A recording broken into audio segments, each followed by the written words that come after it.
सहनाववतु सहनौ भुनक्तु सह वीर्यं करवावहै तेजस्विनावधीतमस्तु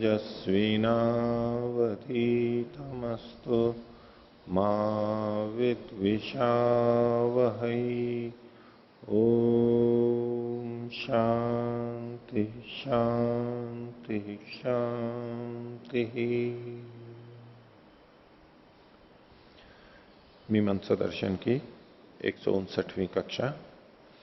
मीमांसा दर्शन के तृतीय अध्याय के तृतीय पाद का द्वितीय अधिकरण आज हम प्रारंभ करेंगे। पिछले पाठ में से किन्हीं को कुछ पूछना है तो पूछ सकते हैं। हाँ। ओम आचार्य जी, ये पृष्ठ संख्या 791 और यहाँ पे जो हिंदी विवरण में लिखा है त्रियो देवा अजयांत है अग्निर वायु आदित्य। तो इसमें दो हैं, देवताओं को भौतिक माना है और जीवधारी, ऐसे दो मत प्रचलित हैं। तो मेरा प्रश्न है कि ये आर्य समाज में दोनों मत प्रचलित हैं या अन्य? हाँ, तो ये जो हैं अग्नि वायु और आदित्य, ये भौतिक हैं या प्राणधारी हैं, ये जो प्रश्न है। तो युधिष्ठिर जी ने जैसे एकदम साफ लिखा है नीचे कि आचार्य सायण भी यही मानते हैं और स्वामी दयानंद सरस्वती का भी यही मत है कि जीवित हैं, ऋषि हुए थे। तो ईश्वर ने इन ऋषियों के हृदय में, मस्तिष्क में वो ज्ञान प्रदान किया और उन्होंने फिर अन्यों को बताया। इस प्रकार से वेद का अवतरण हुआ। परमात्मा सीधे वेद को प्रस्तुत नहीं कर सकते थे, किसी तो मनुष्य को देना ही था। इनको चार, अग्निवायु आदित्य और अंगिरा, चार ऋषियों को दिया और उन ऋषियों ने आगे बताया। ये थे चेतन, क्योंकि वेद ज्ञान रूप में है और वो चेतन ही समझ सकता है, इसलिए इसको चेतन को ही मान करके स्वीकार करते हैं आर्य समाज में। लेकिन ये तो महर्षि दयानंद के अनुरूप मत है। लेकिन इसका ये मतलब नहीं है कि आर्य समाज के सभी विद्वान चेतन को ही मानते हैं, वो जड़ की तरफ भी संकेत करते हैं। जैसा कि यहाँ पर पुराणों के अनुसार लिखा हुआ है और ईसाई और मुसलमान भी बोलते हैं।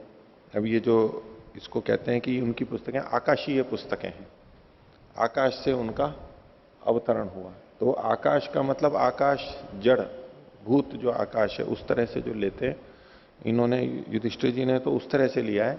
लेकिन यदि परमात्मा से ऊपर से उतरी हुई हैं, ये ऐसा बोलते हैं ना, ऊपर से आई हुई हैं ये, तो परमात्मा से आई हुई हैं इस रूप में। ऊपर से या आकाश से आई हुई अर्थ परमात्मा से आई हुई भी लिया जा सकता है, पर इन्होंने उसको भूताकाश से जोड़ करके पुराणों से युक्त, चूंकि वहां पर आकाशात संभवो वेद, आकाश से आया है, ऊपर से आया है, आकाश से आया है, ऐसा करके इन्होंने भी माना है।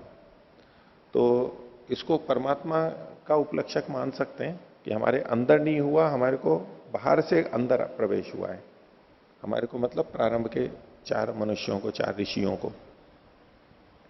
लेकिन आर्य समाज में भी इस तरह के इन ब्राह्मण ग्रंथों के इन वचनों के आधार पर कई जने ऐसा ही मानते हैं कि जब सृष्टि निर्माण हुआ तो क्रियाएं हुई, सृष्टि निर्माण में भूतों का इधर उधर गमन हुआ, तो उनके टकराने से कुछ ध्वनियां उत्पन्न हुई, ध्वनियां, तरंगें उत्पन्न हुई टकराने से, और उन्हीं ध्वनियों का संग्रह ये वेद हैं। और कुछ लोग बहुत प्रबलता से मानते हैं। पंडित भगवत दत्त जी आर्य समाज के युधिष्ठिर जी के लगभग समकालीन एक प्रसिद्ध विद्वान हुए हैं। उन्होंने कुछ पुस्तकें लिखी हैं, वहां निरुक्त के भाष्य में भी, और कहा उनका इतिहास का है, उनका इतिहास की पुस्तक है वेद विद्या निदर्शनी, उसमें होगा नहीं, और भी एक दो पुस्तक में उनकी, वैदिक वांग्मय का इतिहास। हाँ, उस पुस्तक के में उसमें उन्होंने इन्हीं तरंगों की और इनकी बात की है, ब्राह्मण ग्रंथों के कुछ वचनों को देखते हुए। और उसी के अनुसार कई जने यही मानते हैं आज भी। अभी भी एक अनुसंधान चल रहा है, उसमें भी भगवत दत्त जी को केंद्र बना करके ही ये लिखा गया कि सृष्टि की उत्पत्ति, ये जो शब्द है वो आकाश में उत्पन्न हुए और वही वेद के रूप में अवतरित हुए। और इसमें भिन्नता भी है। मैंने भी एक लेख लिखा था उस मान्यता के विपरीत, परोपकारी में छपा भी था कि ये महर्षि दयानंद की विपरीत मान्यताएं हैं। उसमें कि वेदों का अवतरण कैसे हुआ वो उन्होंने इन ध्वनियों से और निकाला है। ब्राह्मण का वो भाष्य कर रहे हैं अभी, उसका विवेचना उसकी आधुनिक ढंग से वैज्ञानिक व्याख्या कर रहे हैं, उससे भी ऐतरेय ब्राह्मण से भी यही उन्होंने निकाला है कि ध्वनियां उत्पन्न हुई सृष्टि निर्माण में, उनमें संघर्ष हुआ, घर्षण हुआ, संयोग हुआ, उससे कंपन हुए, ध्वनि बनी और उस ध्वनि से वेद बने और वो ध्वनियां आज भी विद्यमान है। यानी वेद सर्वव्यापक है, वेद सब जगह विद्यमान है, ऐसा करके वेद की काफी प्रशंसा भी है, उस ढंग से प्रस्तुत की है। लेकिन मुझे उसको विपरीत लगता है, क्योंकि ये अव्यक्त ध्वनियां हैं। ये जो वस्तुओं के टकराने से जो भी ध्वनि पैदा होगी वो अव्यक्त ध्वनियां हैं। अव्यक्त का मतलब ऐसे ही जैसे खटपट होती है, एक होती है व्यक्त वाक, जो मनुष्य हम बोलते हैं किसी संस्कृत भाषा को, नहीं सुसंस्कृत कोई भी भाषा हो वो अपने आप में एक संस्कृत होती है, कुछ शब्द होते हैं, उनके अपने अर्थ होते हैं, शब्दार्थ संकेत जुड़े हुए होते हैं। तो वस्तुओं के टकराने से अपने आप ऐसी ध्वनि नहीं होनी चाहिए, मेरी समझ तो यही बनी है। और युधिष्ठिर जी ने भी यहां यही लिखा है कि स्वामी दयानंद जी सरस्वती का यही मत है। तो सीधे सीधे यूं कहना कि आर्य समाज के जो विद्वान है सब जीवित का ही मानते हैं, ऐसा नहीं है। कुछ लोग स्वामी दयानंद जी को मानते हुए भी साथ में ये भी स्वीकार करते हैं कि ये ध्वनियां ये जड़ पदार्थों से होकर के उत्पन्न हुई, और उसके लिए वो इन्हीं इस तरह के ही वचनों का प्रमाण प्रस्तुत करते हैं, खासतौर से ब्राह्मण ग्रंथों के वचनों का। वो कहते हैं कि ब्राह्मण ग्रंथों में तो ये लिखा हुआ है। हम लोगों का ये कहना है कि ये ब्राह्मण ग्रंथों के वचन तो महर्षि दयानंद ने भी पढ़े थे, ब्राह्मण ग्रंथों के तो वो भी ज्ञाता थे। उन्होंने इस तरह का कहीं भी संकेत नहीं किया अपने ग्रंथों में, बल्कि मानव में ही, मानव हृदय में ही वेद आया है, इसी तरह का प्रतिपादन है। इसलिए ब्राह्मण ग्रंथों का जो अर्थ ये लोग ले रहे हैं वो महर्षि दयानंद के विपरीत है, भिन्न है। महर्षि दयानंद के सामने ब्राह्मण ग्रंथ नहीं आए होते तो फिर भी सोच सकते थे, लेकिन इसकी तो ये तो कल्पना है कि उन्होंने ब्राह्मण ग्रंथ नहीं देखे होंगे। वो तो भाष्यों में जगह जगह उद्धृत करते हैं उनको, ब्राह्मण ग्रंथ उनके पढ़े हुए थे। और अगर महर्षि दयानंद उनका ये अर्थ कर रहे हैं तो हमें तो वही स्वीकार्य है। पंक्तियों से भले ही किसी को लगता हो कि यहां पर जड़ पदार्थों का वर्णन है, वो कुछ लोग वैसे तो महर्षि दयानंद को मानते हैं लेकिन पूरी तरह से नहीं मानते, वो अपनी ऊहा भी अधिक रखते हैं। उस दृष्टि से वो कहते हैं नहीं, यहां तो यही अर्थ आना चाहिए। परोक्ष रूप से उनका तात्पर्य यह होता है कि महर्षि दयानंद ने यहां पर गलत अर्थ लिया है, मानव वाला ठीक नहीं है, यहां तो जड़ वाला ही अर्थ लिया जाना चाहिए। सीधे सीधे नहीं कहते, लेकिन उसका मतलब यही होता है। पर मेरा झुकाव तो इसी तरफ है अभी तक तो। और किसी को पूछना? हाँ। ओम, पृष्ठ संख्या 784 पर हाँ। ऊपर से तीसरी पंक्ति जो सिद्धांति का कथन है, इसमें पूर्व पक्ष और उत्तर पक्ष कुछ स्पष्ट नहीं हो पा रहा है। हाँ, कुछ अस्पष्ट है। और नीचे भी जो भाष्य में लिखा है इन्होंने अर्थ में, उसकी दृष्टि से भी है।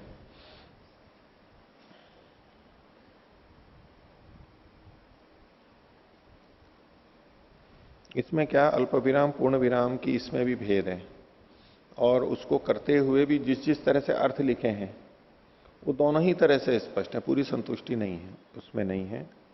इस पर और विचार करने की अपेक्षा है। इसमें मैं जैसा समझा हूं उसके अंदर नैव साकांक्षस्य देवता संबंध इति, ये तो बात हो गई। फिर है नैवेह देवता संबंध इति पूर्व पक्ष, अर्थात यह देवता संबंध अग्नि देवता से संबंध है, ये जो पूर्व पक्ष है ऐसा नहीं है। यहां दूसरा है, वहां अलग अधिकरण था, यहां अलग अधिकरण है, यही बात है ना। उसको कह रहे थे कि ये तो वहीं आ गया तो यहां क्यों कह रहे हो, तो उसको ये कह रहा है सिद्धांति कि यहां पर अग्नि देवता से संबंध है, ये पूर्व पक्ष नहीं है। फिर क्या है, पान मात्र संबंधो अत्रित, यहां पान मात्र का संबंध है, तो यहां तक ये पूर्व पक्ष हो गया। पान मात्र संबंधे न यत्र द्वाभ्याम पीयते तत्र एकेन देवता संबंध इति उत्तरा पक्ष, जहां पान मात्र के संबंध से दो के द्वारा पिया जाता है वहां एक के साथ ही देवता का संबंध होगा, ये उत्तर पक्ष है। पूर्व पक्षी दोनों को ले रहा था। देखो पहली बात तो यहां देवता से संबंध नहीं है, यहां पान से संबंध है।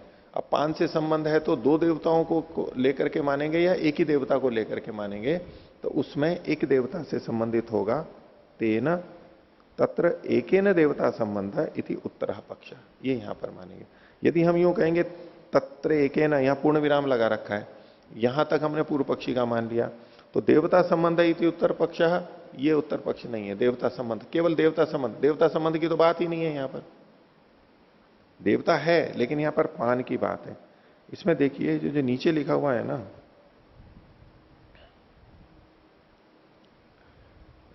युधिष्ठिर जी वाला देखिए, इन्होंने जो समाधान करके लिखा है, समाधान जो वहां विचार किया है वह सिद्ध ही है, तो फिर क्यों विचार करते हो?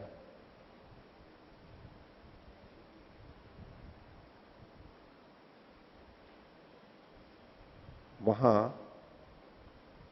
तत्कथम पुनर्विचार्य थे, ये हो गया।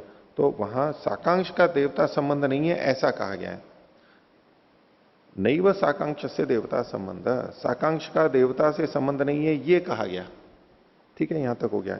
यहां वो तो था वहां, और यहां क्या है, न नैवेह देवता संबंध है पूर्व पक्ष, देवता संबंध नहीं है ऐसा पूर्व पक्ष है।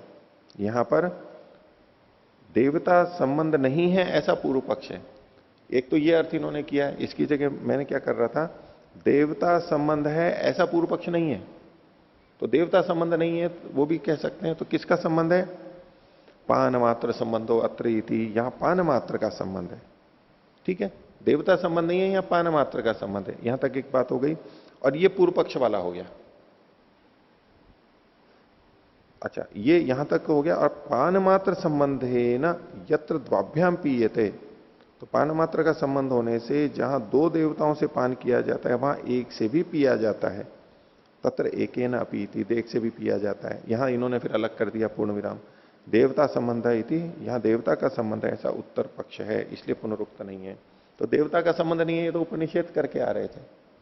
तो तत्र एकेन देवता संबंध है इति उत्तर पक्ष, ये मीमांसा कोश के अनुसार बोल रहा हूं मैं तत्र एकेन के बाद का पूर्ण विराम हटा दिया, हटा करके द्वाभ्याम पीयते अल्प विराम, और तत्र एकेन देवता संबंध अब अल्प विराम इति उत्तर पक्ष, ऐसा अभी तक तो समझ में आ रहा है। नीचे देखो युधिष्ठिर जी ने विवरण में भी लिखा है, तत्र एकेन पर्यंत पूर्व पक्ष का विवरण है, देवता संबंध है इति उत्तर पक्ष है। इतना भाग केवल उत्तर पक्ष को ये मान करके चल रहे हैं, पर वो स्पष्ट नहीं है, इससे संगति नहीं लग पा रही है। और कुछ? हाँ, ओ 85तमे पृष्ठे, हाँ 785, 140तम सूत्रस्य भाष्यस्य प्रथमा पंक्ति, छंदश्च देवतावत् यथा अन्य सहिते इंद्रे न मंत्रः एवं अनेकत् छंदस्के सोमे, तत्र अनेकत् छंदस्के सोमे, अनेकत् छंदस्कः सोमः इति किं भवति? एक से अधिक छंद वहां पर बोले जाते होंगे, उस छंद से उस एक से अधिक छंद वाले मंत्र आदि वहां पर प्रयोग किए जाते होंगे, वो है। इन्होंने कहा है नीचे आगे ना कि एक छंद वाला तो मिलता ही नहीं है, दो या दो से अधिक जो भी होंगे तो अनेक छंद वाले ही मिलते हैं। तो चूंकि यहां पर ये जो कहा गया है इसमें तो एक ही देवता का कथन है, तो उस एक देवता वाले का वहां नहीं, एक ही छंद का वर्णन है, तो इस एक छंद वाले का अनेक छंद वाली स्थान पर प्रयोग होगा या नहीं होगा, उसके लिए उन्होंने कहा कि ठीक है, हो सकता है यहाँ तो। हाँ। अर्थात मंत्र दृष्टिया वर्तते, मंत्र की दृष्टि से, मंत्र की दृष्टि से। द्वितीयः प्रश्नः 89तमे पृष्ठे भाष्यस्य तृतीया पंक्तिः अंततः वर्तते, प्रकरणं च एवं अनुगृहीतं भवति चेदत्र प्रकरणं किं वर्तते इति स्पष्टं न अभूत्। इस पे तो पीछे बात हुई थी, ये अस्पष्ट है, और इनमें कि प्रकरणों में ये माना जाता है, जो मेरे को समाधान मिला वो बोल रहा हूं, वो कितना ठीक है ये ऐसा नहीं कह रहा हूं, कि प्रकरणों में उन मंत्रों का उल्लेख होता है, भिन्न भिन्न प्रकरणों में मंत्रों का उल्लेख होता है कि इसको ऊंचा बोलो और इसको नीचा बोलो, वो प्रकरण। क्योंकि विशेष प्रकरण में विशेष मंत्र के लिए उल्लेख मिलता है कि इसको ऐसा ऐसा बोलो, तो उसके अनुसार वो अनुग्रहित होगा। इनका ये पूर्व पक्षी का कहना है। इसका कहना है कि अगर वेद के अनुसार से आप चलोगे तो प्रकरण अनुग्रहित नहीं होगा, क्योंकि जहां जहां जिन जिन प्रकरणों में जो जो ऊंचा नीचा लिखा है उसका इस सिद्धांत से तालमेल भी तो बनना चाहिए। तो पूर्व पक्षी का कहना है कि यदि हम यहां पर जातिवाचक मानेंगे ऋक्यजु साम को, तो प्रकरणों में जो जो कहा गया है उसके साथ में संगति लगती है इसकी। यहां जो निर्धारित किया जाति के अनुसार ऋक और साम को का उच्च स्तु। ऊंचे से बोलना है तो ऋक और साम से, नीचे से बोलना है तो यजुष से। तो इसकी संगति उन प्रकरणों में कही गई बातों से होती है। यदि आप वेद के अनुसार मानोगे जैसा सिद्धांती कह रहा है, तो बोले कि वहां जो प्रकरणों में ऊंचा नीचा कहा गया उसके साथ साथ संगति नहीं लगती है, वो प्रकरण अनुग्रहित नहीं होता है, भेद आ जाता है, ऐसा तात्पर्य प्रतीत होता है। लेकिन ये उन जगह पे कहां क्या कहा गया है उसकी स्पष्टता नहीं है। इसके लिए युधिष्ठिर जी ने भी थोड़ा सा लिखा है, तो उसके अनुसार देख सकते हैं। हाँ, इतर्था लिखा है ना आगे, इतर्था वेद संयोगे सर्वस्विन अपि ऋतौ क्रतौ उपांशुत्वम स्यात्। वे पूरे क्रतु में उपांशुत्व हो जाएगा, क्योंकि वही वेद के अनुसार मंत्र है, जबकि वहां पर अलग अलग कुछ उल्लेख किए हुए हैं, ऐसा। ओम। तृतीयः प्रश्नः 90तमे पृष्ठे भाष्यस्य अधस्तात् द्वितीया पंक्ति तस्य अंततः इतरथा वाक्यमेव नावकल्पेत।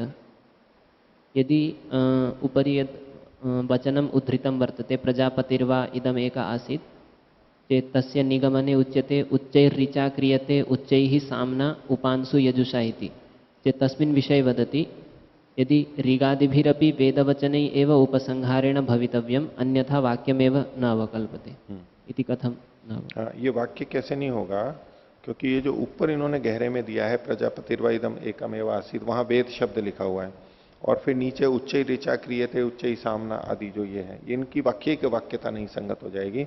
ऊपर वेद शब्द लिखा हुआ है और नीचे आप जाति में मान करके प्रयोग करेंगे तो ये वाक्य ही नहीं बन पाएगा, संगति ही नहीं बन पाएगी, वाक्य नहीं बन पाएगा। वाक्य मतलब कब होगा, जब अर्थैक्य होगा, अर्थैकत्वात् एकम वाक्यम। तो वाक्य की वाक्यता की दृष्टि से जो एक वाक्यता है वो कब होगी, जब अर्थैकत्व हो। अर्थैकत्व यहां नहीं हो पाएगा क्योंकि ऊपर तो वेद यानी ग्रंथ को लेकर के लिखा हुआ है, वेद शब्द लिखा हुआ है, नीचे आप ऋकादि शब्दों से जाति का अर्थ ले रहे हो क्योंकि वहां वेद शब्द नहीं लिखा हुआ है, तो अर्थैकत्व नहीं हुआ ना। एक जगह तो जातिवाची ऋग यजु साम को कह रहे हैं, एक जगह ग्रंथ वेद के अनुसार कह रहे हैं, तो अर्थैकत्व कहां हुआ, तो ये दोष आ जाएगा। इतर्था वाक्यम एवं नावकल्पित, अर्थैकत्व न होने से, अर्थभेद होने से, वाक्य भेद ने अर्थभेद होने से। अत्र कश्चित् एवं वक्तुं शक्नोति यत् उपरि वेदानां ग्रहणं कृतं चेत् अन्ते च तेषु वेदेषु ये ऋचः वर्तन्ते अन्यच्च नहीं, ऊपर भी तो ऋक यजु साम इन्हीं शब्दों का प्रयोग किया गया है, तो चूंकि वेद शब्द वहां आ चुका था, अब यहां ऋक यजु साम संक्षेप से कहा जा रहा है, तो इसको कहने की जरूरत नहीं थी।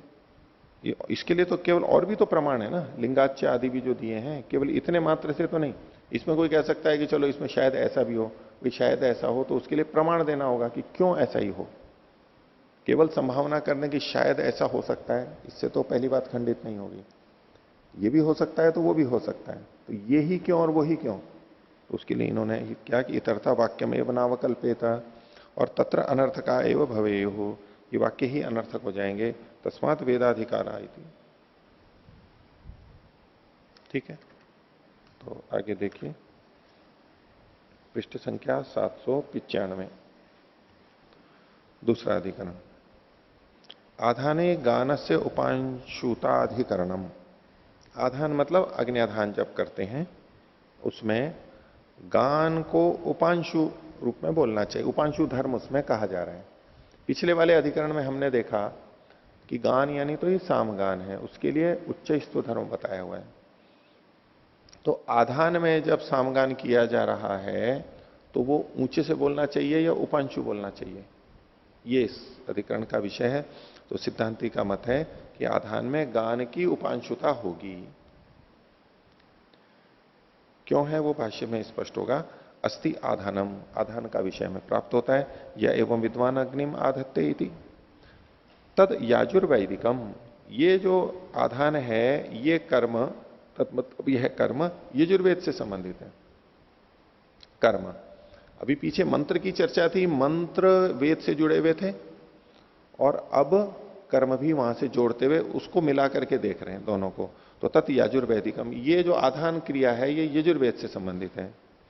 तत्र सामगानम आमनंती, और उसमें यानी आधान में सामगान का कथन किया गया है, या एवं विद्वान वारवंतीयम गायती, जो विद्वान उस समय वारवंतीय गाता है। वारवंतीय मतलब ये सामगान का एक नाम है, ये नाम वहां पर वरवंतु आदि शब्द वहां पर पढ़े गए हैं, इसलिए ये आगे युधिष्ठिर जी ने वारवंतम शब्द लिखा है। ये 796 पर विवरण है, वो देखने लायक है।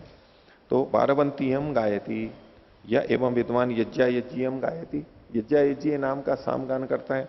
और यह एवं विद्वान वामदेव्यम गायती, वामदेव गान करता है, वामदेव्यम गायती। तो ये जो गान है ये साम के हैं।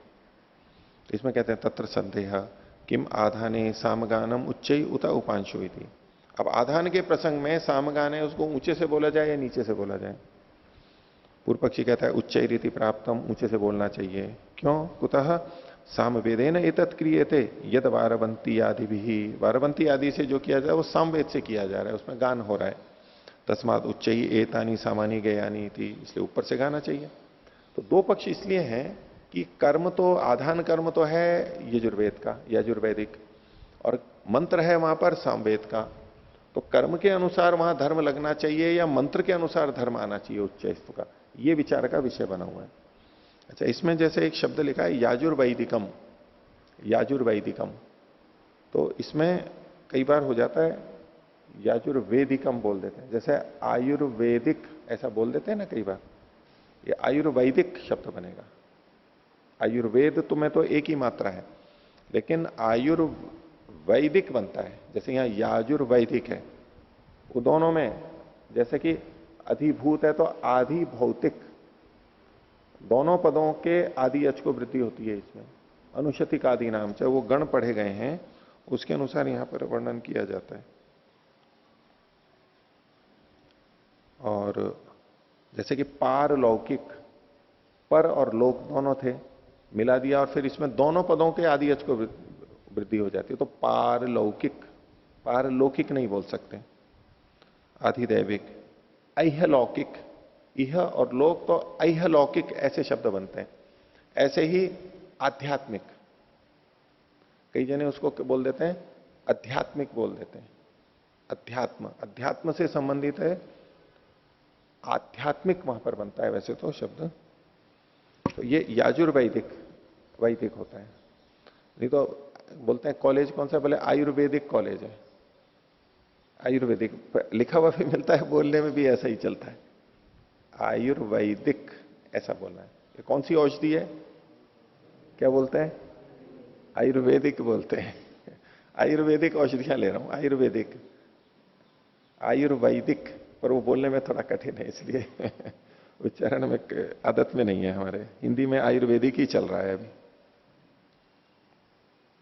तो ये जो साम है, इनके नाम क्यों रखे गए हैं कि उसके दो तरीके होते हैं, युधिष्ठिर जी ने आगे विवरण में लिखा है। तो एक तो उस तरह के शब्द उन मंत्रों में आते हैं, उनको लेकर के, जैसे कि देखिए यहां पर अगले पृष्ठ पर चौथी पंक्ति में देखिए विवरण, अश्वम नत्वा वारवंतम, ये वारवंतम शब्द आया है। तो वारवंत शब्द को लेकर के इसका जो गान होगा, इस शब्द जिस मंत्र में है उससे संबंधित, तो वारवंतीयम ये गानम ऐसा हो गया। और इसी तरह से अस्य वामस्य पलितस्य, तो अस्य और वामस्य शब्द है, तो अस्य वामीय सूक्त का नाम हो जाता है, अस्य हो गया। इसी तरह से यज्ञा यज्ञा वो अग्नय, यज्ञा यज्ञा वो अग्नय, यज्ञा यज्ञा है तो यज्ञा यज्ञीयम ये यहां पर नाम हो जाता है। और जिसके द्वारा देखा गया है उसका भी नाम होता है, वामदेव्य गान कहते हैं ना। तो वामदेव के द्वारा जो देखा गया है, जाना गया है, तो उस ऋषि के आधार पर भी नाम पड़ जाता है। तो शब्द के आधार पर भी होता है और गान के आधार पर। दृष्टम साम, जिसने देखा है, दृष्टम साम, अथवा मथौचा सुक्त सामनो, मत्वर्थ में उसका है या उसमें है, इस अर्थ में मत्वर्थी है प्रत्यय मान करके मतु अर्थ, तदस्य अस्ति अस्मिन अस्ति, ऐसे दो अर्थ में से कोई सा भी अर्थ हो, तो ये नामकरण की प्रक्रिया है, इस तरह से होता है। वो पाणिनि ने इसको स्पष्ट किया है। तो इसके ऊपर अब सिद्धांति उत्तर देता है 9वें सूत्र में, गुण मुख्य व्यतिक्रमे तदर्थत्वात् मुख्येन वेद संयोग। गुण और मुख्य में व्यतिक्रम यदि हो, भिन्नता हो, गुण का मतलब अप्रधान और मुख्य मतलब प्रधान, इन दोनों में यदि व्यतिक्रम हो, भिन्नता आ रही हो, विरोध आ रहा हो, तो मुख्य न वेद से, मुख्य से वहां पर करना चाहिए। क्यों? तदर्थत्वात्, जो गौण है वो मुख्य के लिए होगा। तो यहां पर एक तो था कर्म और एक था मंत्र। तो कर्म मंत्र के लिए है या मंत्र कर्म के लिए है? मंत्र कर्म के लिए है, स्पष्ट है। तो मंत्र जिस वेद का है वो तो हो जाएगा गौण, उसका धर्म उच्चैस्तव। और कर्म जिस वेद का है यानी यजुर्वेद का, वो हो जाएगा प्रधान। तो अब यजुर्वेद का जो उपांशुत्व है वो सामवेद के मंत्र में भी आ जाएगा, वो वहां पर आया हुआ है, इसलिए उसको वैसा ही बनना पड़ेगा। ये इनका निर्णय है। थोड़ा हेतु तर्क भी देंगे। देखिए, गुणानुरोधेन वा मुख्यम व्यतिक्रमेत, यहां पर दो बात हो सकती है। एक तो गुण के अनुरोध से मुख्य का व्यतिक्रम यानी उसका बाद हो जाए, उसको उल्लंघन कर दिया जाए, अथवा मुख्यानुरोधेन वा गुणम इति गुणो व्यतिक्रमितव्यो, ये उचित है। तो मुख्यानुग्रह मुख्यश्च अनुग्रहितव्य इति, यहां पर वास्तव में क्या करना चाहिए? मुख्य का अनुग्रह करना चाहिए।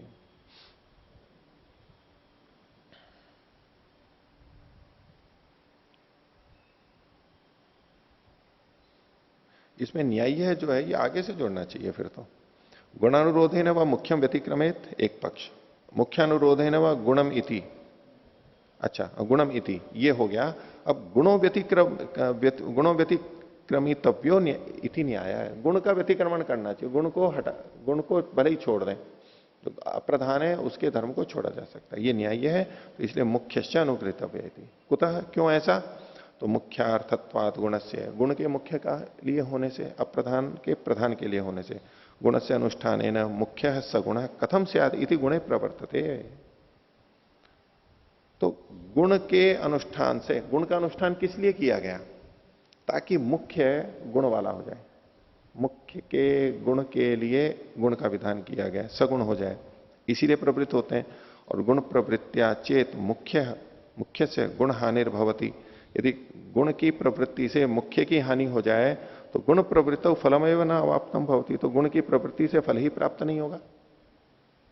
अतः प्रधानम सगुणम करिष्यामि इति गुणे प्रवर्तमानो गुणस्य गुणम विनिपातयति नास्य स्वार्थो हीयते।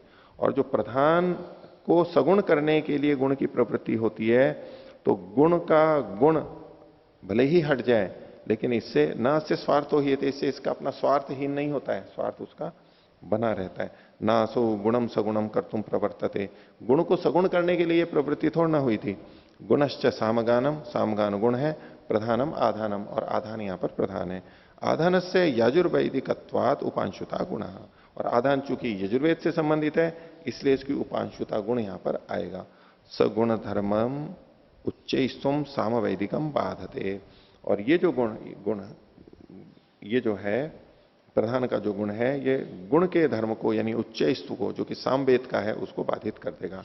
तस्मात उपांशु सामानी गेयानी थी, इसलिए उपांशु साम गाए जाने चाहिए, साम होते हुए भी ये उपांशु होने चाहिए। अब ये पीछे का अपवाद आ गया, पीछे तो साम के लिए उच्चैस्तु वहां पर कहा गया था और यहां पर ये आ गया आधाने गान से उपांशुत्व। इसमें यद्यपि मतभेद है, अब अगला अधिकरण भी कुछ उसी तरह का है, और युधिष्ठिर जी ने लिखा है कि कई टीकाकारों ने इसका खंडन किया है कि शाबर भाष्य में जो लिखा हुआ है, यह सूत्रकार ने लिखा, यह निर्णय ठीक नहीं है, ये निर्णय ठीक नहीं है। अन्य लोग जो कर्मकांड वाले हैं वो इसको स्वीकार नहीं करते, सब इसको स्वीकार नहीं करते, लेकिन यहां तो यही लिखा हुआ है कि इसकी प्रधानता होनी चाहिए।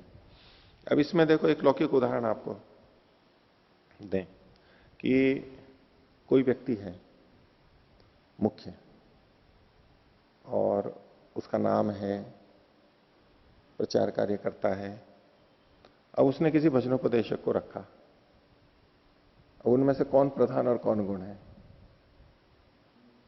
भजनोपदेशक गुण है, भाई मंच पे भजन बोलने के लिए रखा है, और मंच पे और दूसरी सारी बात होती है लेकिन आगे पीछे भजन भी हो जाए वो प्रस्तुत है, वो इसीलिए आया है प्रधान के लिए। फिर कई बार क्या होता है कि जो भजन वाले आते हैं उनको अच्छा बोलते हैं लोग, उनके पीछे जाने लगते हैं, उनकी प्रधानता होने लगती है, वो भी अपने महत्व को समझने लगते हैं और वो सोचते हैं कि मैं बड़ा, और वो इस तरह प्रस्तुत करने लगते हैं जैसे कि उनका गुण बढ़ने लगे, लोगों से संपर्क करेंगे, धन आएगा इत्यादि वो लोग करने लग जाते हैं। तो जो प्रधान होता है ना, उसको दिक्कत होने लगती है। उसको एक तो गलत अर्थ में प्रस्तुत किया जाता है कि देखो हमारा, उन्होंने बुलाया था और जब हमारा यश होने लगा तो इन्होंने हमारे को होने दिया। वो तो अपना ही अपना यश चाहते हैं, प्रधान के लिए आरोप लगाया जाता है और फिर हमारे को हटा भी दिया। लेकिन व्यवहारिकता क्या होनी चाहिए यहां पर कि आपको उन्होंने किस लिए बुलाया था? उनको अपने को सगुण करने के लिए बुलाया था ना, कि उनका जो यश है वो और भी बढ़ेगा। आप इसको तो इसलिए बुलाया गया था, इसलिए थोड़ा ना बुलाया गया था कि वहां आकर के आप अपनी दुकान खड़ी कर दो। आप वहां अप्रधान के रूप में आए थे, अप्रधान ही रहना चाहिए था। ये व्यवहार की गलती होती है तो प्रधान को तो दिक्कत होगी। प्रधान की सगुणता न होकर के प्रधान के गुण में कमी हो जाए और वो खुद अपना बढ़ाने लग जाए तो किस प्रधान को दिक्कत नहीं होगी? व्यवहार तो गलत अप्रधान ने किया। लेकिन ऐसे में प्रस्तुति क्या होती है सामान्यतया कि जो दूसरा साथ में गया था वो अपने आप को देखने लगता है, देखो इनको हमारी प्रसिद्धि सहन नहीं हुई, हमारा जब बढ़ने लगे तो हमारे को हटा दिया। ये एक व्यवहार में प्राय करके होता है। ये आप मंचों पे भी देख सकते हैं, ये आप संस्थाओं में भी देख सकते हैं, घर में भी और कहीं भी कार्यालय में देख सकते हैं कि किसी को एक को रखा कार्यालय में, एक को किसी अधिकारी ने, और वो आया, वो अधिक योग्य था, अब वो ऊंचा बढ़ेगा तो वहां पर दिक्कत शुरू हो जाती है। तो उसको किस लिए रखा गया था? उसको सहायक के रूप में, कि उससे उसकी प्रधान की प्रधानता बनी रहे, उसकी सगुणता बनी रहे, तो तब तक तो वो सहन होता है, नहीं तो नहीं होता है। वो हटा देगा उसको। हाँ, वैसी अगर हो, इस उद्देश्य से नहीं हो भाई किसी जगह पे मान लो शासन में है और वहां पर 2 अधिकारी हैं, वहां पर 2 कार्यकर्ता हैं, तो जो अधिकारी अधिक काम करता है वो ऊपर जाएगा, वो तो जाना ही चाहिए। वहां एक दूसरे के लिए नहीं आए होते हैं। लेकिन जहां एक ने दूसरे को रखा होता है, वहां जो रखा गया है उसको वैसा नहीं करना चाहिए। अपनी अधिक ऊंचाई नहीं कर देनी चाहिए। जिसके पास में आया है, जो उसको वेतन दे रहा है, उसके अनुरूप ही चलना चाहिए। और जब ये लगे कि नहीं है तो फिर तो अलग हो जाना चाहिए, फिर उसके साथ नहीं। अगर उसके साथ में रहे हैं तो उसके ऊंचेपन को बनाए ही रखना होता है, क्योंकि वो आया ही है, उसी के लिए तो आया है। वो उसको वेतन दे रहा है, वेतन दे रहा है, अन्य सुविधाएं दे रहा है, जो भी दे रहा है, तो वहां तो ये शिष्टाचार यही रखना चाहिए। दिक्कत होगी ही नहीं। तो जितना अनुबंध है वहां तक रखें, और फिर आपको खुद अलग बढ़ना है तो अलग, तो पूरा संसार खुला पड़ा है, खुद ही बढ़ जाओ ना अलग, फिर उनके साथ में नहीं जाना चाहिए। तो गुण अप्रधान जो है वो प्रधान के साथ में इसलिए जुड़ा हुआ है कि वो प्रधान को सगुण करता है, गुण सहित करता है, इसीलिए है। इसलिए प्रधान का ही गुण माना जाएगा, इतना विपरीत होते हुए भी। हमें भी विपरीत लग रहा है ना, भाई मंत्र जब सामवेद का है तो उच्च तो होना ही चाहिए। नहीं, अगर वो यजुर्वेद के कार्य के पास आया है तो उसको उपांशुत्व लेना पड़ेगा, वहां पर ऐसा ही करना पड़ेगा उसको। ये उचित है, व्यवहार यही है। हाँ, इसमें जो आधान का जो बताया कि आधान का जो उपांशुत्व धर्म है वो सामगान के मंत्रों में चला जाएगा। आधान में उपांशुत्व नहीं है, आधान यजुर्वेदिक कर्म है, और इसलिए यजुर्वेद का कर्म है, तो वो जो दूसरा आया है बाहर से सामवेद, वहां पर उसको यजुर्वेद के रूप में ढल करके वहां अपना काम करना पड़ेगा। सामवेद का अपना कोई कर्म होता, सामवेद वहां पर होता और वो ऊंचे से बोलता तो बोलो, वहां पर वो आपका स्वतंत्र है। अब कहीं भारतीय संगीत हो और वहां पर किसी संगीतकार को और उनको बुलाया गया हो, क्या कहते हैं इनके जो वर्ग होते हैं ना, ग्रुप होते हैं, उनके कंपनियां होती है, वो पूरा वो संगठन आता है, वो उनको बुलाया और वो आकर के वहां पर पाश्चात्य संगीत की धुन ताल उसकी बनाने वहां नहीं चलेगा। वो आप कर सकते हो तो आप कहीं और करते। यहां जिस कार्य के लिए बुलाया है तो यहां तो भारतीय संगीत के अनुरूप ही करना पड़ेगा, आपका भले ही जो भी कुछ हो। वो चाहे ड्रम बजाते हो चाहे कुछ भी बजाते हो, उसको फिर भारतीय ताल में ही करना पड़ेगा। और यदि तबला उधर गया है पाश्चात्य में, वो तबले, आजकल तबले को भी वैसे ही बजाते हैं, पाश्चात्य संगीत की तरह से बजा लेते हैं, तो उसको वहां पर वैसे ही बजाना पड़ेगा, प्रधान के अनुरूप बदलना पड़ेगा। आगे देखिए, तीसरा अधिकरण, ज्योतिषोम से याजुर्वैदिकता अधिकरणम। ज्योतिषोम एक क्रिया है, कर्म है, उसको यजुर्वेद के अनुरूप करना होगा वहां पर। तो वो यजुर्वेद से संबंधित है। भाष्य देखिए, यजुर्वेदे ज्योतिषोमम समामानंती, यजुर्वेद में ज्योतिषोम को कहा है। उसके लिए इन्होंने वचन दिया ज्योतिषोमेन स्वर्ग कामो यजेता। तो यजुर्वेद से संबंधित जो शाखा ग्रंथ हैं उन लोगों के, उनमें यहां पर ये वचन मिलते हैं। सीधा सीधा तो ये नहीं मिलता, नीचे इन्होंने टिप्पणी दी है आपस्तंभ श्रोत सूत्र की। तो स्वर्ग कामो ज्योतिषोमेन यजेता, वहां ये पद का व्यतिक्रम है। स्वर्ग कामो ज्योतिषोमेन यजेता, तो ज्योतिषोमेन और स्वर्ग कामेन आगे पीछे हैं। अब या तो ये माना जाता है ऐसे स्थलों पर कि जो यहां पाठ लिखा हुआ है शाबर भाष्य में, जो पाठ है वो किसी न किसी ग्रंथ में पहले उपलब्ध था और आज वो ग्रंथ उपलब्ध नहीं है, या तो एक मानते हैं। दूसरा क्या संभावना जो बनती है क्या, कि है तो ये आपस्तंभ श्रोत सूत्र का ही, लेकिन भाष्यकार ने उसका जू का तू कथन नहीं किया, जू का तू नहीं लिखा है, अनुकरण नहीं किया, उसका अर्थ कथन किया है, इसलिए आगे पीछे हो गया है। ये एक बात दो शैली से युधिष्ठिर जी इस बात को कई जगह लिख चुके हैं पहले, और जहां जहां इस तरह का भेद हमें प्रतीत होता है तो संभावना के आधार पर ही बोला जाता है। तो ये दो संभावना बनती है, या तो वो ग्रंथ अनुपलब्ध है अथवा उसके अनुरूप लिखा गया है। अब जैसे सत्यार्थ प्रकाश में लिखा है प्राणायामानुष्ठानात अशुद्धि क्षय ज्ञान दीप्ति अविवेख्याते, ये लिखा है। अब आज जो योग दर्शन मिलता है उसमें योगांगानुष्ठानात लिखता है, और वहां प्राणायाम का लिखा हुआ है, प्रसंग वहां पर वो था। तो अर्थ में तो भेद नहीं है, वहां प्राणायाम का भी अर्थ है, योग के अंगों में प्राणायाम भी आ जाता है, बात गलत नहीं है। लेकिन उस पंक्ति को अब क्या करें, इस सत्यार्थ प्रकाश के विषय में जैसे बातें चलती है ना कि यहाँ संशोधन होना चाहिए, नहीं होना, अब ये एक स्थल आ गया, जैसे ऐसे ऐसे बहुत जगह है। अब क्या करो, यहाँ पर एक वर्ग कहता है कि नहीं ये सूत्र है ही नहीं योग दर्शन में, योग दर्शन में तो योगांगानुष्ठान है, इसलिए यहाँ पर योगांगानुष्ठान दे देना चाहिए। दूसरे कहते हैं कि नहीं यहां ये लिखा हुआ है तो ऐसा ही रहना चाहिए।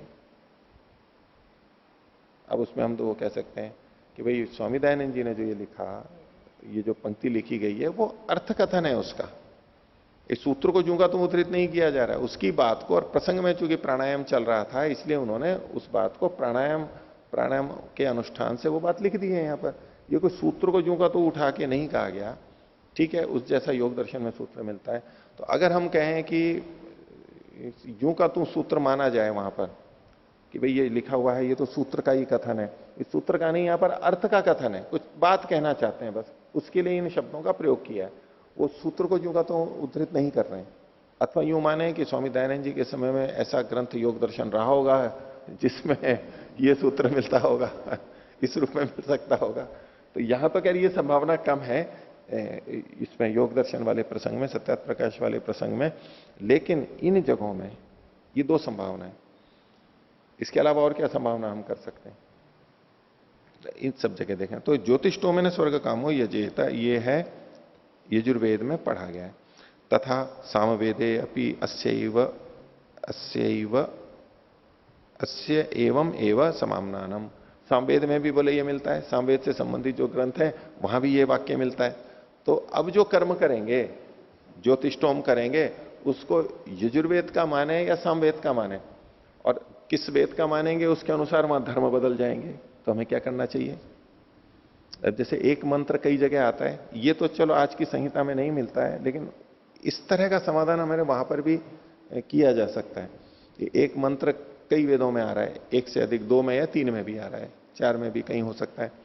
तो वहां हमें क्या करना चाहिए, वो एक दृष्टि इस अधिकरण से हमें प्राप्त होती है। ये क्या कहते हैं, तो तथा सामवेदे अपि अस्य एवं एव समामनानम, आगे कहते हैं सकृत्य कृतायाम बुद्धौ द्वितीयम गुणार्थम श्रवणम भवति। एक सिद्धांत की बात कह रहे हैं ये कि सकृत यानी एक बार, सकृत्य कृतायाम बुद्धौ बुद्धि के बन जाने पर, बुद्धि के हो जाने पर, यानी एक समझ बन गई, तो द्वितीयम जो दूसरा कथन है वो गुणार्थम श्रवणम भवति, गुण के लिए वो माना जाएगा।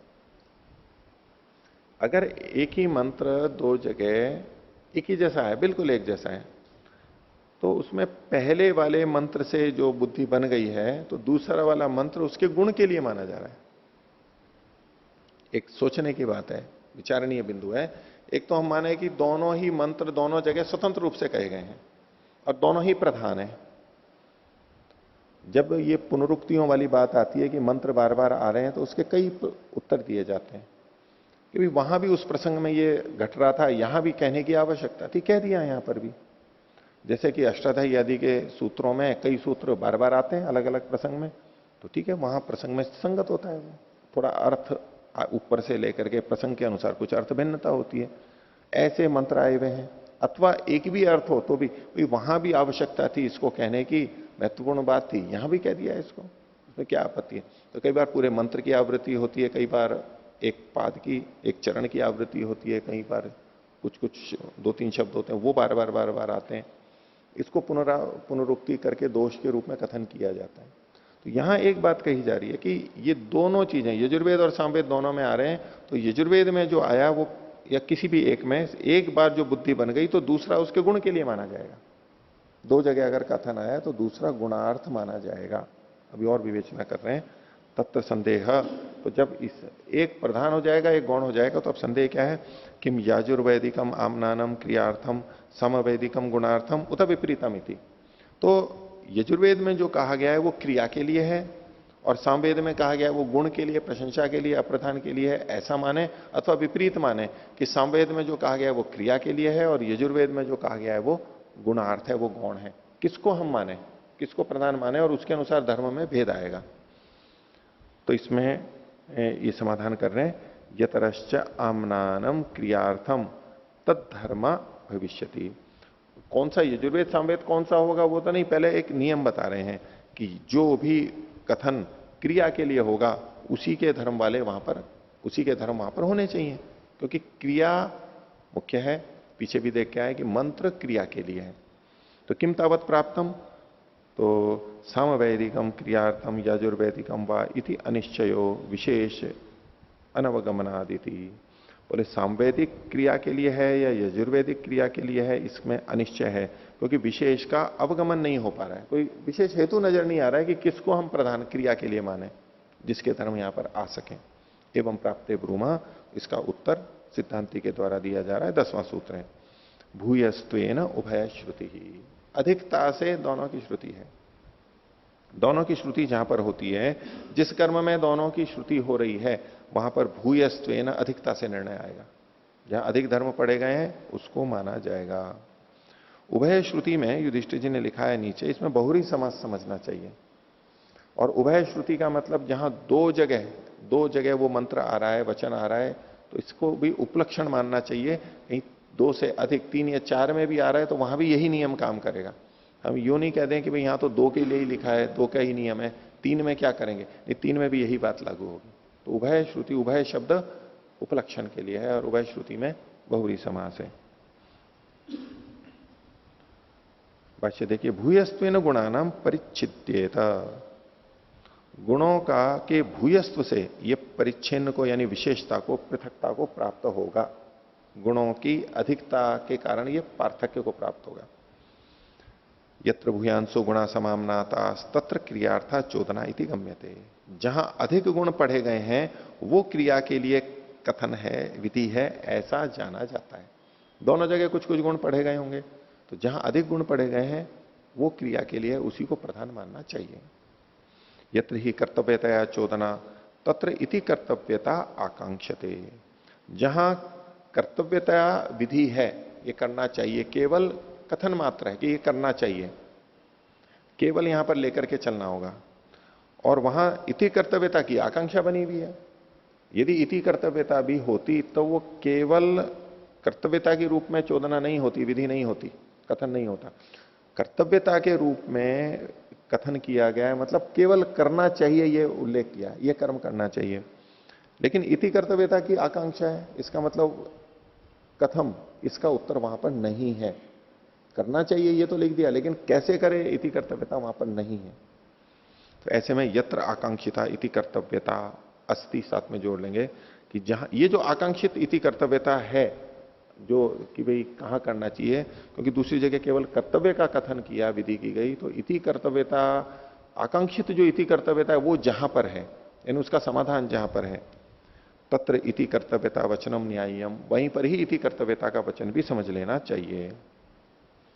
एक तो है कर्तव्यता का कथन, एक है इति कर्तव्यता का कथन, ये दो अलग अलग बातें हो गई। तो जहां इति कर्तव्यता का कथन है, उस इति कर्तव्यता से ही कर्तव्यता भी पता लगती है। विधि बताई गई है तो ये कर्म करना चाहिए, ये तो वहां आ ही जाएगा। ये च भूयांसो गुणासा इति कर्तव्यता, बोले इति कर्तव्यता क्या है? तो जो अधिक गुण है, जहां पर अधिक रूप से उसके धर्मों का कथन किया गया है, उसे इति कर्तव्यता कहेंगे। तद इति कर्तव्यता लिंगेन कर्तव्यता चोदनाम अनुमिमीम है। इति कर्तव्यता के लिंग से, लक्षण से कि यहां पर अधिक धर्म कहे गए हैं, उससे कर्तव्य की चोदना भी हम समझ लेंगे, अनुमान कर लेंगे, भले ही साक्षात नहीं कही गई। तो देखो क्या तात्पर्य निकल करके आ रहा है कि जहां ये लिखा है कि ऐसा करना चाहिए, विधि आदि कुछ नहीं बताई गई। एक जगह विधि आदि बताई है लेकिन करना चाहिए ये नहीं लिखा हुआ है। तो जहां विधि बताई गई है इति कर्तव्यता, वहां करना चाहिए तो उसके साथ साथ आ ही जाएगा, उसका तो अनुमान हो जाएगा और वही प्रधान माना जाएगा, उसी के अनुसार वहां पर होना चाहिए। अब जैसे कि इसको यूं समझिए कि लोक में एक व्यक्ति ने कहा कि भाई इसको कंप्यूटर चलाना सीखना चाहिए।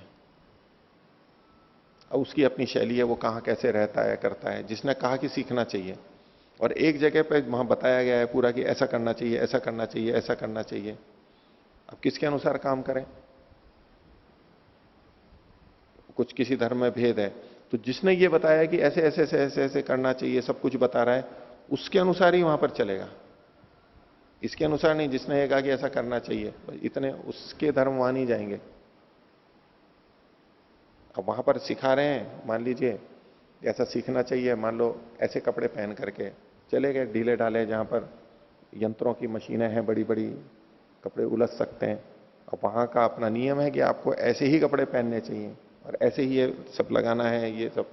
तो जिसने ये कहा था कि आपको सीखना चाहिए, वो तो अलग ढंग के कपड़े पहनता है, अलग ढंग के जूते चप्पल पहनता है। अब ये सीखने के लिए वहां गया है, जो विधि बताई जा रही है कि, तो वहां आप किसकी तरह से कपड़े पहने, वो किसके धर्म लगेंगे? जिसने कहा कि आपको ये सीखना चाहिए उसके नहीं लगेंगे। वो कपड़े कैसे भी पहनता हो, उसके धर्म यहां लगाओगे नहीं जी, उन्होंने ही तो मेरे को प्रेरणा दी है इसको सीखने की, तो मैं तो उन्हीं की तरह के कपड़े पहनूंगा।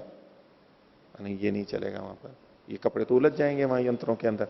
यहाँ जैसे हैं विधि विधान है, हेलमेट पहनना है तो पहनना है, मास्क लगाना है तो लगाना है, यही चलेंगे यहाँ पर। जहां मुख्य धर्म कहे गए उसके अनुसार धर्म लगेंगे, इस तरह का निर्णय है। आगे देखिए, इसके लिए ये उदाहरण दे रहे हैं। यथा बहुषु राज प्रतिमेशु उपविष्टेशु, जब बहुत सारे राजा जैसे लोग बैठे हुए हों, राज प्रमित यानी राजा जैसे लोग। राजा जैसे लोग कैसे होंगे? वे अच्छे सजे धजे होंगे, राजाओं की तरह संपन्न होंगे, शरीर अच्छे होंगे, बलवान होंगे, तेजस्वी होंगे। ऐसे बहुत लोग बैठे हुए हैं। अब ये कैसे पता लगे कि इनमें राजा कौन है राजा जैसे सारे, लेकिन राजा कौन है ये कैसे पता लगे? तो यथा बहुषु राज प्रतिमेशु उपविष्टेशु यस्य श्वेतम छत्रम, जिसके ऊपर सफेद छत्र लगा हुआ है। सफेद छत्र नहीं लगा हुआ है, एक पे लगा हुआ है सफेद छत्र, छतरी। और बाल व्यजनंच, और वो चमर भी ढली जा रही है उससे। स राजा इति अवगम्यते, वो राजा कहलाता है। न आख्यातो अपनी राजलिंगे न अनाख्यातो अपनी राजलिंगे न, उसको राजा भले ही ना कहा गया है, नाम नहीं दिया गया कि ये राजा है, लेकिन फिर भी छतरी और चमर को देख करके ये राजा है ये समझ में आ जाता है। तो नाम नहीं दिया गया है मतलब कि कर्म की विधि नहीं की गई है, कर्तव्यता की चोदना नहीं है, विधि नहीं की गई है, तो भी चूंकि लक्षण उसके वहां पर दिखाई दे रहे हैं तो समझ जाते हैं कि ये राजा है, ये समझ में आ जाता है। एवं कर्तव्यता लिंगे न, कर्तव्यता के लिंग से, इसी को आगे खोल दिया। गुणानाम भूयस्त्वेन, कर्तव्यता का लिंग क्या है? गुणों की अधिकता वहां पर है, धर्मों की। ज्योतिषोम से यजुर्वेदिक से चोदना अनुमीयते, ये यजुर्वेद के द्वारा कहा गया है, ये समझना चाहिए। तस्मात ज्योतिषोम से उपांशु प्रयोग, इसलिए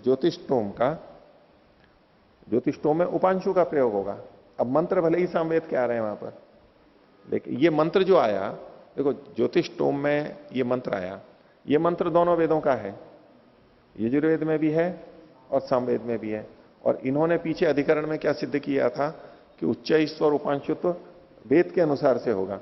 अब ये दो वेदों से मंत्र आ गए। अगर केवल जाति धर्म के आधार पर देखते तब तो यहां पर संदेह नहीं होता, लेकिन जिन्होंने वेद के अनुसार धर्म को लिया तो अब दो वेदों से का वो मंत्र दिखाई दे रहा है, तो कौन सा वहां पर गृहीत होगा? तो यजुर्वेदिक माना जाएगा, क्योंकि ज्योतिषोम वहां प्रधान गुण, उसके अधिक गुण वहां कहे गए हैं, और इसलिए वही मंत्र आएगा और उसका उपांशु प्रयोगी होगा। यजुर्वेदेन ही ज्योतिषोमा क्रियते, या पूर्ण विराम लगा लेना। जो यजुर्वेद के द्वारा ही ज्योतिषोम किया जाता है, उसकी क्रिया की जाती है। यत्तेन चोद्यते अचोदितम न शक्यते कर्तुमिति, जो उसके द्वारा कहा गया है, विधि की गई है। यत्तेन चोद्यते के बाद में पूर्ण विराम हटा के अल्प विराम ले लीजिए। जो उसके द्वारा कहा गया है, विहित है,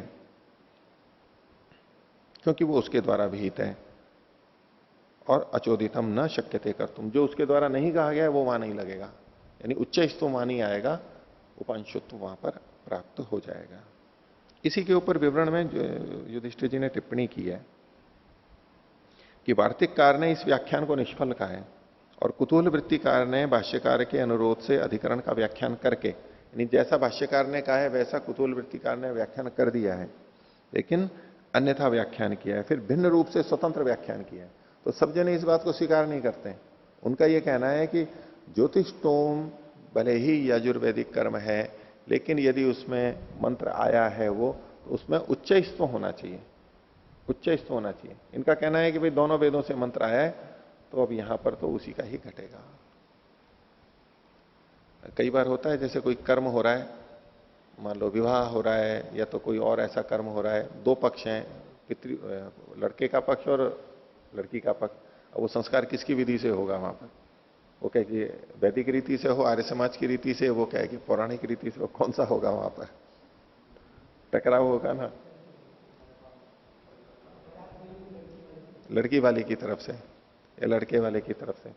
अब उसमें कई बार ऐसा होता है कि भाई सारी व्यवस्था जो कर रहा है, मान लो स्थिति ऐसी हो कि कोई कहे कि लड़के वाले की तरफ से, लेकिन सारी व्यवस्था तो लड़की वाला कर रहा है, तो फिर वो भी उसी के अनुसार होगा, प्रधानता उसकी हो जाएगी। और उल्टा हो, लड़की वाले गरीब हैं और लड़के वाला ही सारा खर्चा कर रहा हो और उसी के अनुसार हो रहा हो, तो अब इसको लगाएंगे तो किसके अनुसार लगाएंगे? लड़के वाले के अनुसार लगाएंगे। वहां करना ही होता है, जहां अधिक धर्म है, जिसके यहां अधिक विधान नीति कर्तव्यता है, उसके अनुसार वो होता है, होना ही चाहिए, इसमें क्या आपत्ति?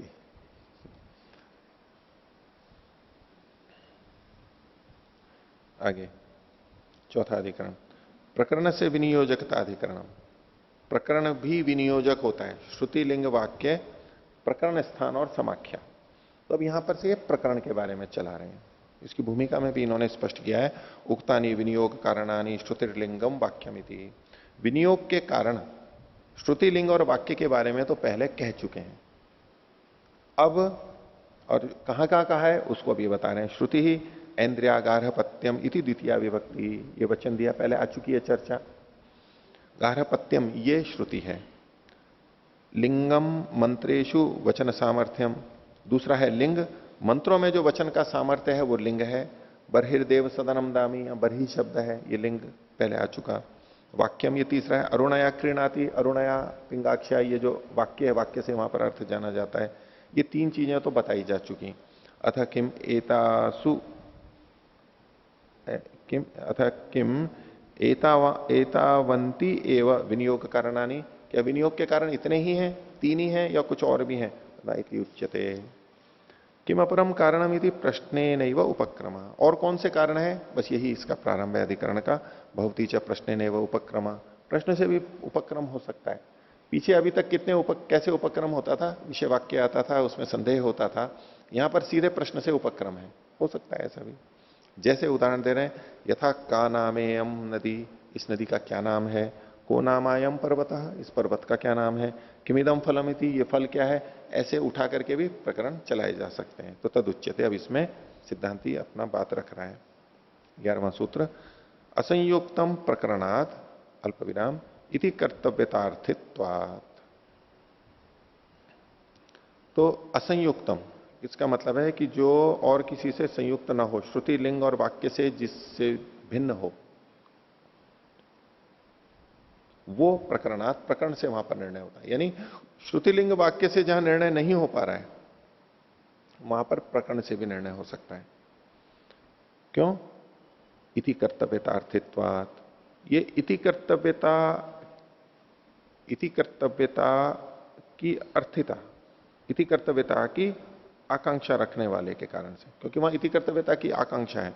इति कर्तव्यता की आकांक्षा कौन रखता है? प्रधान। जो कर्म है वो इति कर्तव्यता की आकांक्षा रखता है कि इसको कैसे कैसे करना चाहिए। भाष्य देखिए, यद असंयुक्तम श्रुत्या लिंगेन वाक्येन वा तत्प्रकरणात्, तो जो श्रुति लिंग और वाक्य से असंयुक्त है वो प्रकरण से निर्णय किया जाता है। इति कर्तव्यतार्थित्वात्, इसको खोल रहे हैं आगे, यद इति कर्तव्यता कांक्षिण सन्निधौ, इति कर्तव्यता की आकांक्षा रखने वाला है उसकी सन्निधि में। इति कर्तव्यता की आकांक्षा कौन रखता है? प्रधान कर्म, जो कर्म है। किम कुर्यात, कथम कुर्यात, तो किम कुर्यात वो तो आ गया, लेकिन कथम कुर्यात नहीं आया। तो कथम कुर्यात की आकांक्षा किसको है? किम कुर्यात, जो कर्म है उसको उसकी आकांक्षा है। तो उसकी सन्निधि में पूर्ण समर्थम अनुनिपतति यद वचनम, उसको पूर्ण करने में समर्थ जो वाक्य साथ में आ जाता है, तत् मतलब वह वचन, तेन प्रकृतेन सह एक वाक्यता याति, वो उस प्रकरण में चल रहे प्रकृत विषय कर्म की एक वाक्यता को प्राप्त होता है। तस्मात् प्रकृते विनियुज्यते, इसलिए प्रकृति विनियुज्यते, प्रकृत में विनियुक्त होता है। ये प्रकृति नहीं है, प्रकृत शब्द है अकारांत, तो प्रकृते सप्तमी एक वचन, तो प्रकृत में उसका विनियोग कर दिया जाता है। तो किम यह उदाहरणम किंच प्रयोजनम, उदाहरण और प्रयोजन बताइए। कहते हैं दशपूर्णमासो प्रकृत्य श्रूयते, दशपूर्णमास का प्रकरण चल गया है और वहां ये वचन सुनने में आ रहे हैं, समिदो यजति, तनोनुपातम यजति, इडो यजति, इडो यजति के बाद भी अल्प विराम लगा लीजिए, बर्हिर यजति, स्वाहाकारम यजति, ये सब वचन आ गए। तो तानी तत्रैव प्रकरण सामर्थ्यात विनियुज्यन्ते न अग्निहोत्रे ज्योतिष्टो में वा, तो चूंकि ये उसी प्रकरण में पढ़े गए हैं इसलिए इनका विनियोग दशपूर्णमास में ही होता है, न कि अग्निहोत्र में या ज्योतिष्टोम में। वहां ये नहीं जा सकते क्योंकि इसी प्रकरण में पढ़े गए। अब श्रुति लिंग वाक्य से तो कुछ पता नहीं लग रहा है, तो प्रकरण से ये पता लग जाता है। तो प्रकरण से विनियोजकता अधिकरणम। आगे 5वां अधिकरण क्रम से विनियोजकता अधिकरण। प्रकरण के बाद में आता है क्रम, क्रम की विनियोजकता, क्रम से विनियोजकता अधिकरण। अतः किम एतावंती एवं विनियोग कारणानि, इतने ही हैं यानी 4 ही हैं, और न इति उच्यन्ते, और भी हैं। तो 12वां सूत्र देखिए, क्रमश्च देश सामान्यात, एक क्रम भी प्राप्त होता है। क्रम का मतलब है स्थान, श्रुतिलिंग वाक्य प्रकरण स्थान, स्थान कहो चाहे क्रम कहो एक ही बात है। जैसे कि किसी को कहें कि इसने कक्षा में प्रथम स्थान प्राप्त किया, तो प्रथम स्थान प्राप्त किया मतलब प्रथम क्रम पे है वो, द्वितीय स्थान वो द्वितीय क्रम पे है। तो स्थान और क्रम को यहां पर एक ही दृष्टि से देखा गया है। तो क्रमश्च देश सामान्य, देश की समानता होने से वहां पर क्रम को लिया जाता है। क्रमवताम अनुपूर्वेण उपदिश्यमाना नाम यस्य पर्याय यम धर्मम आमनंती तस्य तम प्रति आकांक्षा अनुमीयते। जो क्रम वाली चीजें होती हैं उनमें अनुपूर्वी का कथन करते हुए पर्याय से उसके धर्म भी कहे गए हैं, कर्म कहे गए फिर उसके धर्म कहे गए, तो वहां पर जिस उनकी जब आकांक्षा होती है तो क्रम के अनुसार लग जाते हैं, पहले के साथ पहला दूसरे के साथ दूसरा यथाक्रम लग जाते हैं। सत्यम आकांक्षायाम एक वाक्य भावा, एक दूसरे की आकांक्षा होती है तो एक वाक्यता हो जाती है। अर्थैकत्वात् एकम वाक्यम है, लेकिन यदि साकांक्ष हो जाता है तो एक वाक्यता बन जाती है। तस्मात् ततो विनियोग इति, इससे भी विनियोग होता है। किमें उदाहरणम किम प्रयोजनम, उदाहरण और प्रयोजन क्या है? तो अनुपूर्ववताम यागानाम, जिन यागों में अनुपूर्विता है, पहले ये करेंगे फिर ये करेंगे फिर ये करेंगे, उनमें अनुमंत्रेशु आमनातेशु, उसके बाद में कुछ मंत्र उनके पढ़े गए जिनको अनुमंत्रण कहते हैं, वो क्रम से पढ़े गए हैं। उनमें उपांशु याजस्य क्रमे दधिर नामासी इति समामनातः, उपांशु याग बीच में हो रहा है, दूसरे संख्या में आता है, तो जो अनुमंत्रण है उसमें दूसरे क्रम पे दधिर नामासी ये आ रहा है, दूसरे पे आ रहा है, दोनों दूसरे पे आ रहे हैं। तस्य आकांक्षाम उत्पाद्य तेन एक वाक्यताम यात्वा तत्रैव विनियोगम अर्हति, तो उसकी आकांक्षा को उत्पन्न करके उसी के साथ एक वाक्यता को प्राप्त होकर दूसरे से दूसरा जुड़ करके विनियोग को प्राप्त होता है। और उदाहरण दे रहे हैं, तथाच ऐन्द्राग्नम कर्म वियात सजातस्य अस्ति भ्रातृव्यवतश्च। ऐन्द्राग्न कर्म, इंद्र और अग्नि देवता से संबंधित कर्म है, वो किसको करना चाहिए? वियात सजातस्य, जिसके सजातीय मरने लगते हैं, और भ्रातृव्यय माने शत्रु भी हो जाते हैं, शत्रु विरोधी हो जाते हैं जिसके, उसको। ये पीछे 738वें पृष्ठ पर यही प्रकरण आया है, ये वचन आया है, तुलना कर सकते हैं। तो तस्य याज्ञानुवाक्या युगलम अपनी आमनाए थे, दो कर्म हैं और उनके याज्ञा और अनुवाक्या के युगल भी वहां पर कहे गए हैं। इंद्राग्नम क्या है? इंद्राग्नि रोचनादिवह प्रचर्षणीभ्य है, तो इंद्राग्नि रोचनादिवह ये अनुवाक्या है और प्रचर्षणीभ्य ये याज्ञा है। इति एकम, ये एक युगल हो गया।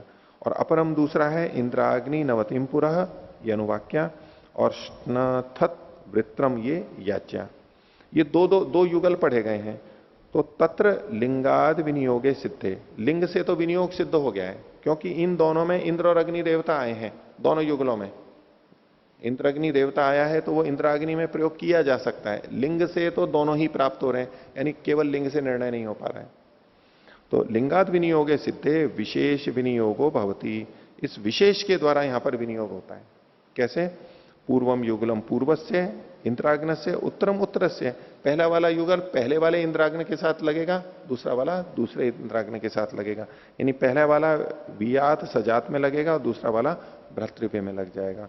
पूर्वम ये हो गया। एतत् उदाहरणम प्रयोजन चैति, यही इसका उदाहरण और प्रयोजन है। तो ये क्रम से विनियोजकता अधिकरणम, ये क्रम की विनियोजकता को बताया गया। अब इसमें अंतिम एक बचता है समाख्या। देखिए छठा अधिकरण समाख्या विनियोजकता अधिकरणम, समाख्या की विनियोजकता को बता रहे हैं। अतः किम एतावंती एवं विनियोजन विनियोग कारणानि इति, पीछे जो 5 आए वही हैं या कुछ और हैं? तो बोले नहीं और हैं। किंच, तो आख्या चैवम तदर्थत्वात्, आख्या भी एक इसमें कारण है। तदर्थत्वात् उसका उसके साथ प्रयोजन होने से, संबंध होने से। तो समाख्या चैवम स्यात्, समाख्या भी होती है। कथम विनियोग कारणमिति, समाख्या विनियोग का कारण क्यों होती है? तो समाख्या सती संबंधे भवती, समाख्या कब होती है? संबंध के होने पर होती है। इस सती को समाख्या सती के साथ मत जोड़ना, समाख्या सती संबंधे भवती, संबंध के होने पर नाम पड़ता है। कैसे? यथा पांच को लावका इति, पहले भी ये उदाहरण आए हैं। तत्र पाचक शब्दम उपलब्ध पचती ना अस्य संबंध इति गम्यते। जब हम पाचक शब्द ले रहे हैं तो पाचक उसे कहते हैं, पाचक एक संज्ञा हो गई, समाख्या हो गई, और उसका संबंध क्या? पचन के साथ उसका संबंध होने पर पाचक संज्ञा उसकी आती है, संबंध हुए बिना आती नहीं है। तो पचती ना अस्य संबंध इति गम्यते एवं वेदे भी, वेद में भी ऐसा ही है। तो अकृत कार्य संबंधम समाचक्षाणम शब्दम उपलब्ध भवती संबंधे तस्मिन संप्रत्यय। अब वेद में जो हमने शब्द लिया है वो तो कैसा है? अकृत कार्य संबंधम समाचक्षाणम, जिसने अपने कार्य को, अर्थ को संबंध अभी बना नहीं है, ऐसे शब्द को प्राप्त करके, जो कुछ कह नहीं पा रहा है, ऐसे शब्द को हमें मिला है, जिसके अर्थ का संबंध अभी हमने किया नहीं है, शब्द के उस संबंध को जो कहने वाला नहीं है, लेकिन वो शब्द को कहने वाला है, शब्द उस संबंध को कहने वाला है, लेकिन अभी संबंध बना नहीं है, उसको प्राप्त करके भवती संबंधे तस्मिन सप्रत्यय, उसको पढ़ करके ही हमें पता लग जाता है इसका किससे संबंध है। अभी हमें पता नहीं है, लेकिन शब्द को देख करके पता लग जाता है कि इसका इस कार्य से संबंध है। तो किम यह उदाहरणम प्रयोजनम च, उदाहरण प्रयोजन बताइए। तो आध्वर्यवम इति समाख्यातानि कर्माणि अध्वर्युणा कर्तव्यानि। आध्वर्यवम ये एक समाख्या शब्द है, अध्वर्यु के द्वारा किए जाने वाले कर्म को आध्वर्यवम कहा गया।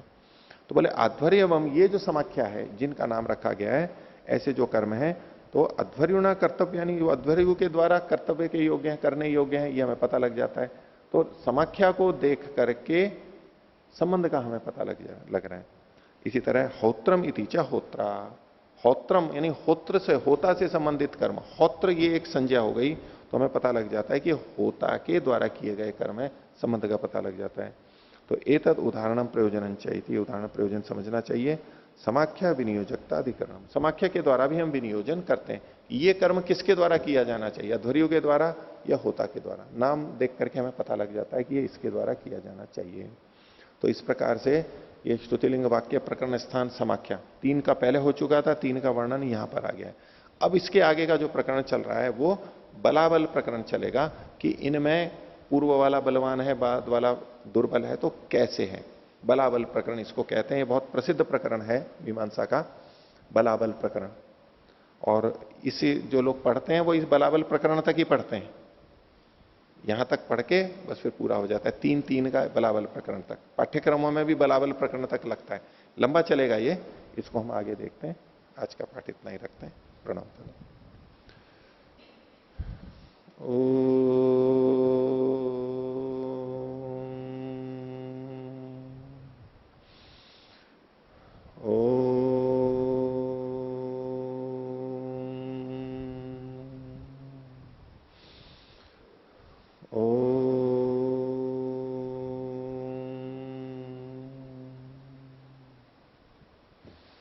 सभी को सदा रविवार।